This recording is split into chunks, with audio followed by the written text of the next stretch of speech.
창세기 4장 2절에서 8절까지 우리 화면을 참조해 주시고요. 우리 교독하겠습니다. 제가 먼저 읽겠습니다. 그가 또 가인의 아우 아벨을 낳았는데 아벨은 양치는 자였고 가인은 농사하는 자였더라.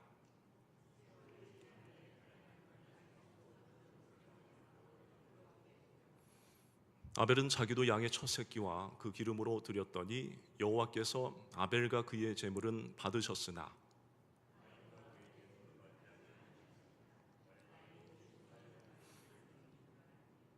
여호와께서 가인에게 이르시되 네가 분하여 함은 어찌 됨이며 안색이 변함은 어찌 됨이냐.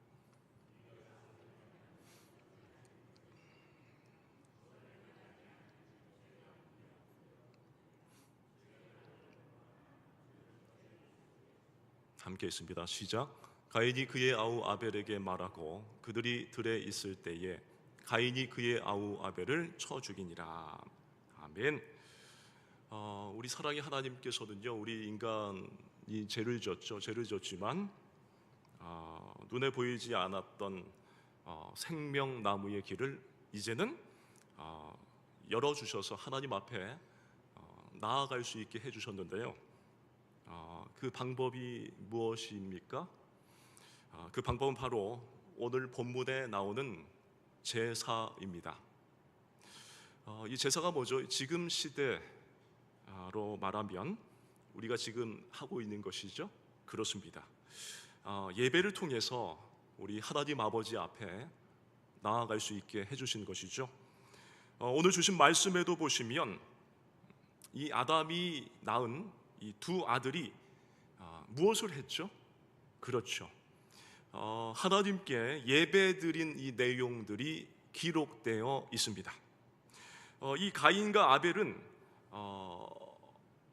부모를 통해서 이 제사를 배웠을 텐데요. 우리들도 예배를 가르치는 가정이 되어야만 합니다. 여러분들이 잘 해 오셨을 줄로 믿습니다. 저는 어릴 적 3살 버릇이 언제까지 간다고 하죠? 그렇죠. 8까지 간다고. 맹모 삼천지교를 봐도 그렇고 어디에 사느냐에 따라서 아이가 노는 모양이 달라지잖아요. 감사한 게 저희 아이는 이제 코로나 시대를 겪어오면서 집에만 있다 보니까 그렇겠지만 영상으로 예배를 드릴 기회가 참 많았고, 그러다 보니까 아빠 무슨 놀이 하자 할 때마다 교회 놀이 하자, 예배 놀이 하자 그러면서 뭘 하냐면 양복을 차려입고 제 넥타이를 끈에다가 이렇게 메고 하면서 그 모든 모습이 다 하나님께 예배하는 모습을 이제 흉내를 내요. 그래서 참 기쁘기도 한데요. 그렇습니다. 이 가정에서 이 자녀들을 예배를 통해서 올바르게 성장하고 그리고 자랄 수 있도록 이 예배를 어떻게 드리는 것인지를 가르치는 것은 진짜로 중요합니다. 이 오늘 말씀을 봐도 진짜로 이 예배가 중요하다라는 것을 새삼 깨닫게 되는데요. 이 예배를 잘못 드린 아들이 어떻게 되었습니까? 그렇습니다. 실패한 인생을 살고 말았습니다. 반대로 이 예배를 올바르게 드린 이 아벨은 죽었으나 살았고요. 이 아벨을 이어서 그 다음에 셋을 통해서 진정한 예배자가 어떤 것인지를 그의 삶을 통해서 알 수 있게 되었습니다. 그렇습니다. 이 서구의 교회들은 이미 예배를 잃어버려서 무너져 버리고 말았지만 우리 한국 교회가 그래도 어떻습니까? 예배가 살아있지 않습니까? 그래서 이 예배가 계속해서 생명력이 있기 위해서는 이 자리에 나와 앉아 있는 여러분들이, 또 방송으로 예배드리는 여러분들이 이 예배를 지켜내야만 할 줄로 믿습니다. 오늘 이 본문에는 두 예배자가 나옵니다. 그들은 아담과 하와의 두 아들인 가인과 그리고 누구죠? 아벨. 그렇습니다. 아벨이었습니다. 그런데 두 사람이 예배를 드려서 두 예배자라고 말하는 것이 아니라 이 예배드린 결과가 서로 다르게 나왔기 때문에 이 두 예배자라고 했어요. 그렇습니다. 이 예배의 결과가 달랐는데 우리 3절, 5절 우리 화면을 함께 보겠습니다. 3절, 5절 보여주시죠. 세월이 지난 후에 가인은 땅의 소산으로 제물을 삼아 여호와께 드렸고 아벨은 자기도 양의 첫 새끼와 그 기름으로 드렸더니 여호와께서 아벨과 그의 제물은 받으셨으나 가인과 그의 제물은 받지 아니하신지라. 가인이 몹시 분하여 안색이 변하니 라고 그랬어요. 여러분, 이 아벨과 그의 제물은 받으셨지만, 맞죠? 가인의 것은 받으셨나요? 그렇죠, 받지 않으셨습니다. 왜 받지 않으셨을까요? 우리 하나님께서 그것은요, 하나님 보시기에 어떠한가, 그것이 바로 중요하기 때문입니다. 그러니까 우리들이 예배를 화려하게, 그리고 이 예배를 있어 보이게 드리는 것이 옳은 것이 아니라 우리 예배를 받으시는 이 하나님의 뜻이 중요하다는 거예요. 그러므로 우리가 수없이 많은 예배를 드렸다고 할지라도 하나님이 그 예배를 받지 않으시면 그것은 시간 낭비일 뿐 아무런 의미가 없는 것입니다. 이것뿐만이 아니라 하나님에 대한 그 모든 것들은 하나님이 기뻐 받으시는지, 그리고 하나님이 그것을 기억하시는지가 참으로 중요한 겁니다. 그래서 신약에 보면 이 사도행전에 나오는 이 고넬료라고 하는 사람이 있습니다. 그런데 이 사람은 어떤 사람이었죠? 그렇죠, 하나님을 경외하는 사람이었어요. 그러니까 이 사도행전 10장 4절에 보니까 고넬료의 기도와 구제가 하나님 앞에 상달되어 기억하시고 받으셨다라고 기록되어 있습니다. 이처럼 여러분들의 모든 신앙생활의 모습들이 전부 다 하나님께서 기억하시고 하나님께서 받으셔야 참된 신앙인 것입니다. 그래서 오늘 본문인 이 4절 하반절에 보니까 아벨과 그의 제물을 받으셨으나 라고 했고요, 또 5절 상반절에는 가인과 그의 제물은 받지 않으셨다 라고 했는데요, 그러면 여러분, 하나님께서는 어떤 예배를 받으시는 것일까요? 여러분들께서 잘 생각해 보시기를 원합니다. 지금 이 말씀에서 중요한 건 가인과 아벨이 그들이 드린 이 제물이 아닙니다. 어떤 걸 드렸느냐, 그것이 아닙니다. 그들의 이 각 사람이, 가인과 아벨의 각 사람 자신이 중요하다는 겁니다. 그러므로 내가 드리면 안 받고 또 다른 사람이 드렸는데 받는다면 이것은 나라는 사람이 문제인 것입니다. 여러분, 우리가 때로는 누군가에게 값비싼 선물을 합니다. 하지만 그렇게 좋은 선물을 받아도 기뻐하지도 않고요, 심지어는 거부해요. 안 받기까지도 합니다. 왜 그럴까요? 그것은 이 선물은 받은 사람과 나와의 관계가 어떻습니까? 문제가 있기 때문에 그런 것이죠. 이 두 사람과의 관계가 좋으면 무엇을 하든지 간에 기쁘고요, 또 무엇을 해도 건강한 관계이기에 그런 것이죠. 여러분, 부모 자식 간의 관계로 한번 예를 들어볼까요? 어떻습니까? 그들의 관계는 무엇을 가져서가 아니죠. 부모에게 가면 부모는 어떻습니까? 자녀들이 온 것만으로 기쁩니다. 너무나도 기쁩니다. 그것은 부모 자식 간의 건강한 관계가 잘 유지되고 있기 때문인 것이죠. 아무리 좋은 것을 한 트럭 갖다 드려도 기쁘지 않다면 그것이 부족해서가 아닐 것입니다. 왜 안 기쁜 것이죠? 관계가 좋지 못하기 때문에 그런 것이죠. 관계입니다, 관계. 그러므로 나 자신이 누구인가 하는 것이 진짜로 중요합니다. 왜요? 여러분이 무엇으로 드리는가, 그것이 중요하지 않기 때문입니다. 그러니까 여러분들과 하나님과의 관계가 어떠한지가 가장 중요하다라는 거예요. 그렇기 때문에 여러분들이 이 예배를 드리면 하나님이 기뻐 받으시는 복된 관계, 그런 관계가 되어야만 하는 것입니다. 그러면 이 하나님과 나와의 관계, 그것이 좋다라는 것을 어떻게 알 수 있을까요? 사랑하는 여러분, 하나님과 관계 좋으십니까? 한번 관계 좋으신 분들 다 손 한번 내려보시죠. 할렐루야, 할렐루야. 다 좋으시죠? 그러죠? 여러분, 하나님과 관계가 좋은 사람들을 보면요, 주변의 사람들과 좋은 관계를 맺고 사는 사람들이 하나님과의 관계도 잘하고 사는 사람입니다.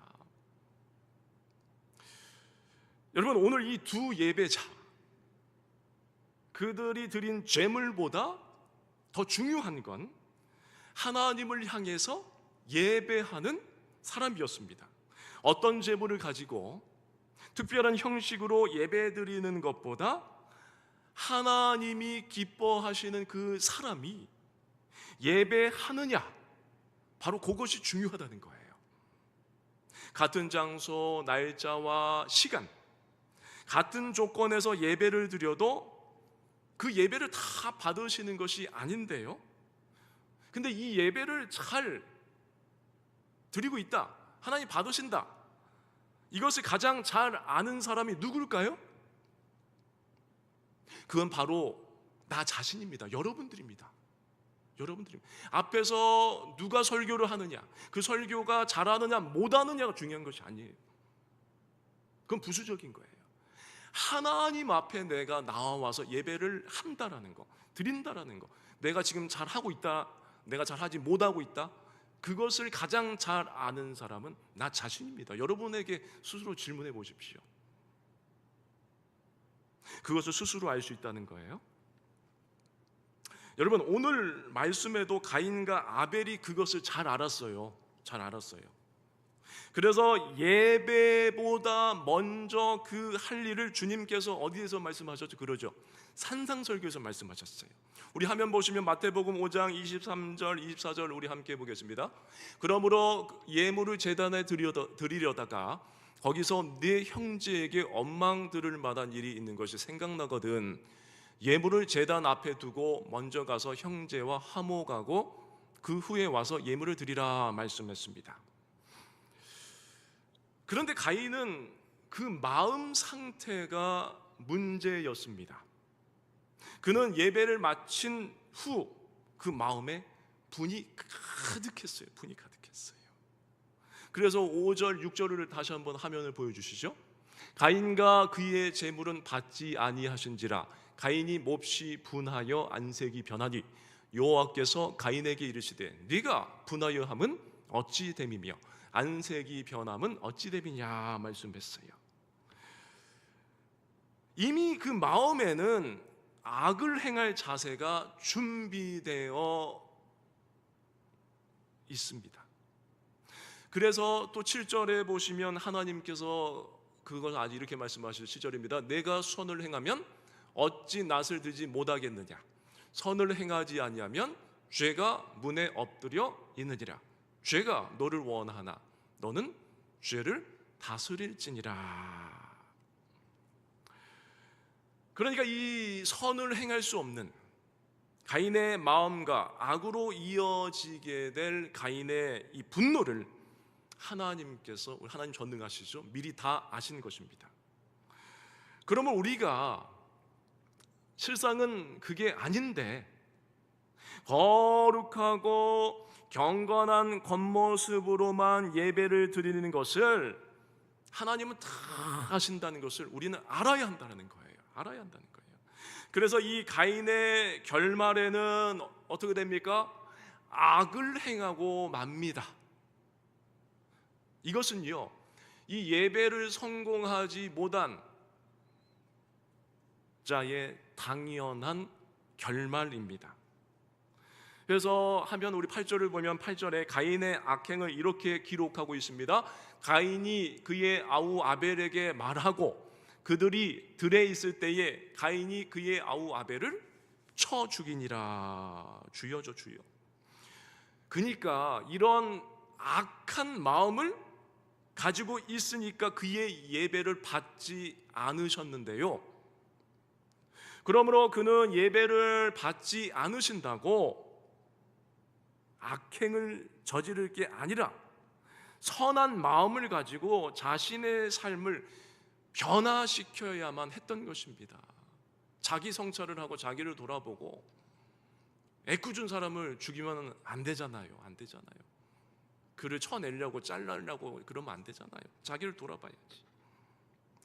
그러면 우리들도요, 여러분, 신앙생활하면서 마음이 불편한데 아무렇지 않게 예배하고 누군가로 인해서 원망과 그리고 분노로 마음이 가득 차 있는데 예배 자리에 나와서 아무렇지 않게 가식적인 모습으로 똑같이 찬양하고 기도하고 있지만 그 관계가 회복되지 못해서 올바른 영적 상태가 유지되지 못하면 아무런 유익이 없는 시간 낭비일 뿐이라는 겁니다.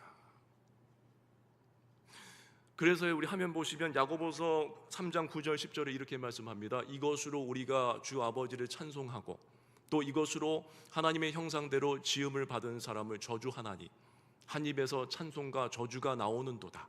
내 형제들아, 이것이 마땅하지 아니하니라. 이거는 야고보 사도가 이 경고의 말씀을 하신 것인데요, 한 입 가지고 찬송가 그리고 음흉하게 은밀하게 저주를 일삼는 이중성은 잘못된 것이라는 거예요. 그리고 심판받을 것이라는 거예요. 여러분, 이것은 애가 타고 답답한 이 악순환의 연속인데요, 하나님이 기뻐하지 않으시는 그 마음을 가지고 예배하니까 실패할 수 있고 그의 삶에서는 맺어서는 안 되는, 결국에는 그의 말로는 악한 열매를 맺고 만 것입니다. 사랑하는 여러분이요, 지금 혹시 여러분들께서도 예배를 드리고 계십니다마는 여러분들께서는 어떤 예배자이십니까? 생각해 보셨습니까? 하나님 보시기에 과연 어떻게 보고 계실까? 한번 생각해 보셨습니까? 생각해 보시기를 축복합니다.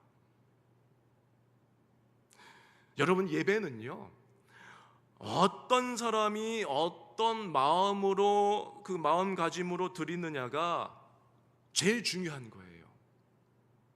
제일 중요한 거예요. 예배의 장소가요, 궁궐이 아니라 초막일지라도, 그것이 북한일지라도, 선교지에 숨겨진 지하 예배 처소일지라도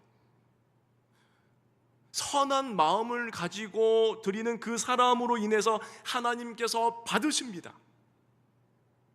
그러므로 내가 드리는 이 예배가 성공하기 원한다면, 성공하기 위해서는 여러분 스스로를 가꾸고요, 계속해서 끊임없이 건강한 영적 상태를 이어갈 수 있도록 해야만 하는 거예요. 여러분, 우리가 신앙생활 하는 데 있어서 제일 중요한 것은 예배 드리는 겁니다. 다른 것이 아니에요. 예배 드리는 거예요. 예배만 잘 드려도 모자람이 없고 넉넉합니다. 넉넉해요. 예배 잘 드리고 그 다음에 세상에 나아가서 건강한 영육을 가지고 선한 영향력을 세상에 전하며 산다면 그것이 퍼펙트한 겁니다. 퍼펙트예요. 제가 예전에 저 분당에서 사역할 때 어떤 식당에서 일하는 분이 계셨는데 어떤 곳에서 먼 나라에서 오셔서 고생하시면 일을 하셔요. 그런데 그분은 목사님 저는 주일날 돈을 많이 벌 수 있는데 돈 빨리 벌어 외국 가야 되는데요. 주일날 신대요. 이유가 뭡니까 자매님? 주일날요 똑같은 예배인데 저는 교회가 1부부터 8부까지 있어요. 근데 그 예배를 1부부터 8부까지 드리고 온대요. 할렐루야. 똑같은 목사님이 1부부터 8부까지 전하시는데 그 예배를 드린대요. 용서하십시오. 제가 농담만 친다. 그게 뻥인 줄 알았어요. 근데 세상에 나중에 그 CDS에 그분이 자매님이 울면서 기도하는 모습이 나오더라고요. 여러분 예배만 잘 드려도 족한 줄로 믿습니다. 예배만 잘 드려도. 그래서 여러분들이 참된 예배자만 되길 주님의 이름으로 축원드립니다. 교회에 오면 예배뿐만 아니라 교회가 운영이 되어야 되니까 성령께서 운행하시겠지만 뭐 일도 해야 되고 회의도 해야 되고 봉사도 하고 아주 많은 것을 해야 돼요. 그러죠? 그러나 뭐든지 하기 전에 우리가 가장 먼저 뭐 해야 되겠습니까? 온전한 예배하고 난 그 다음에 하시기를 축복합니다. 사도신경부터 마지막에 담임 목사님께 축도하고 난 그 다음에 축도하고 난 다음에 축도하기 전에 가면 안 되고 그 무효예요. 무효. 축도까지 받고 그 다음에 가시길 바랍니다. 하시길 바랍니다. 그래서 요한복음 4장 23절 24절 한번 보겠습니다. 아버지께 참되게 예배하는 자들은 영과 진리로 예배할 때가 오나니 곧 이때라. 아버지께서는 자기에게 이렇게 예배하는 자들을 찾으시느니라. 하나님은 영이시니 예배하는 자가 영과 진리로 예배할지니라. 아멘. 여러분 이렇게 하나님이 찾으시는 자는 일꾼이 아닙니다. 예배자를 찾으십니다. 그래서 교회에 오시면 그 어떤 것보다 예배에 힘쓰시기 바랍니다. 여러분들이 그 어느 때보다 다른 것이 아닙니다. 이 예배에 집중하기만 하면은 여러분들의 삶은 완전 확 바뀌게 될 것이에요. 그래서 세상을 향해 불신 영혼들을 대하는 태도가 바뀌면서 여러분들 각 사람, 여러분들 한 사람 한 사람들로 하여금 전도의 문과 구원의 문이 활짝 열리게 될 것입니다. 우리 예수님께서도 어떠셨습니까? 세상에 오셔서 예배자로 사셨는데요, 항상 이 예배를 살피시면서 예배를 성공하진 못한 이들을 보시면서 안타까워하셨습니다. 이런 예수님께서는 최고의 마지막 예배를 십자가에서까지 드리셨는데요, 그것은 이 성부 하나님의 뜻대로 이 성자 하나님이신 이 예수님은 자신의 단 하나뿐인 생명까지도 아낌없이 드리는 예배를 드리신 것입니다. 사랑하는 여러분요, 이제는 우리가 주님이 드리신 예배를 드려야 할 차례일 줄로 믿습니다.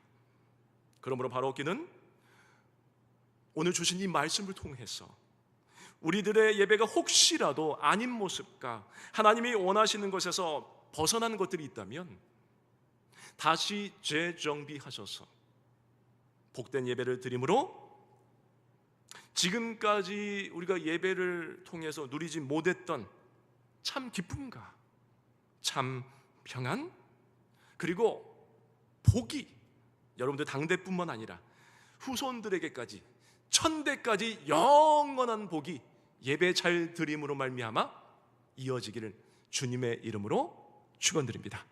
기도하겠습니다. 하나님 감사합니다. 저희들 사랑하여 주셔서 불러 모아 주셨는데 지금까지 혹시라도 아닌 모습으로 예배드렸다면 다 잃어버리게 하시고 이제부터 참된 예배자로 하나님께 영광 돌리는 삶을 삶으로 말미암아 하나님께서 주시고만 한 모든 약속의 복을 받아 누리게 하여 주시옵소서. 믿사옵고 살게 하신 예수님의 이름으로 간절히 기도드리옵나이다. 아멘.